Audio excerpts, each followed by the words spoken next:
Eddie Willis wrote to me, and he said, when the RO goes bad, does it impact how low the DI resin will take down the TDS?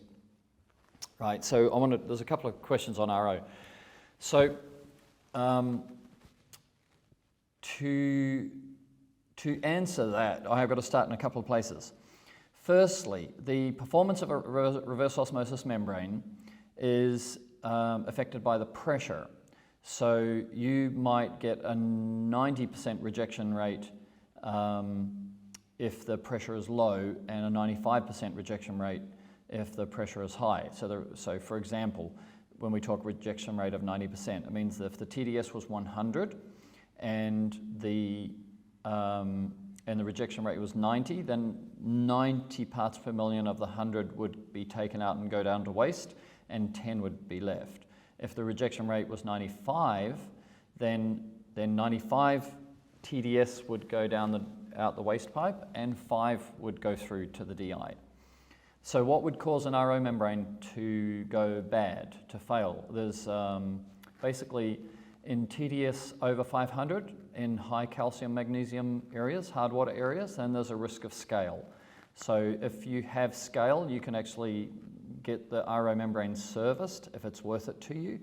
But I think a pair of RO membranes from us is maybe $270 or something, so it may not be worth the hassle. It may be just as easy to replace them. So the scale is not much you can do about it, but the one that you can do something about is chlorine.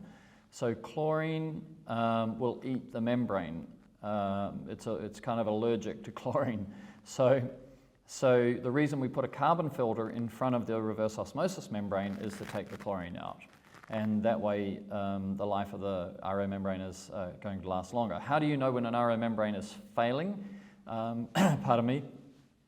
Probably you'd say when it's completely failed if it gets to 60% rejection rate. So you have a TDS of 100 and you're getting TDS 40 out, or a TDS of 200, you're getting TDS 80 out. That's that's 80%.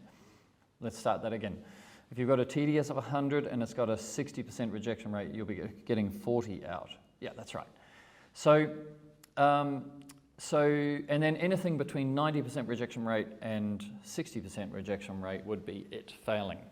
But you could also have DI resin at the end of the yes, filtration. Which is what he's kind of asking. Right. He's kind of saying, how does that affect my DI consumption? So first you kind of got to understand, well, what would make an RO, for people who are just listening and sort of casually, what could make an RO fail? What is failure of an RO? And then the DI resin, like in the flow red range, we only have like 1/12 of a cubic foot, maybe 2 liters of resin. So it's a very small amount of resin because the RO membrane is doing, most of the work. That's what you want. And if the RO membrane fails, then the TDS goes up for the water that's going into the DI. Then the DI has to do more work. Therefore, it will fail faster as well. So the reason you'd change your RO membranes is to save your DI resin, basically. But some guys will say, oh, if it gets down to 85, you should change your RO membranes. Well, if your water is like 150 and you get down to 85% rejection rate, then you would have basically TDS 20 going into the DI tank. And I would say that that's still, it's cheaper to keep using DI than it is to spend $270 on new membranes. That's a lot of DI resin, $270. So yeah, but if you use it all year round, it's probably... Yeah, but if your TDS was TDS 500 and it went down to 85, then that would be 15 times 5. It would be TDS 75 going into the DI tank, and then that would give you a disaster, right? Because you'd be chewing through that DI because there's only a small amount of DI resin. If you had DI tanks, it'd be different. Yeah. So his question is, when the RO goes bad, does it impact how low the DI resin will take the TDS down? So actually, I haven't answered his question. So the answer to his question is,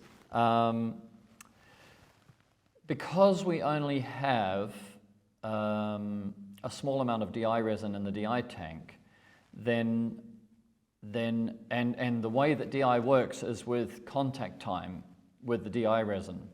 The higher the TDS in and the higher the flow rate through would mean that the DI resin can or cannot filter the water back to zero. So if you turn the flow rate up like crazy high, then the contact time of the water inside the DI tank is really, really small, so therefore it'll only be able to take out some of the minerals. And likewise, even if you've got normal flow rate, but you've got a lot of TDS for it to take out, then it may creep up to 2, 3, 4, 5, 6, 7, 8, 9, 10. It won't creep up to crazy. We're going to run some research workshops on how DI works separately. So actually we've got that one written. I'll be recording that one on Monday. So once you understand how DI resin works, then you'll get exactly how that answer works.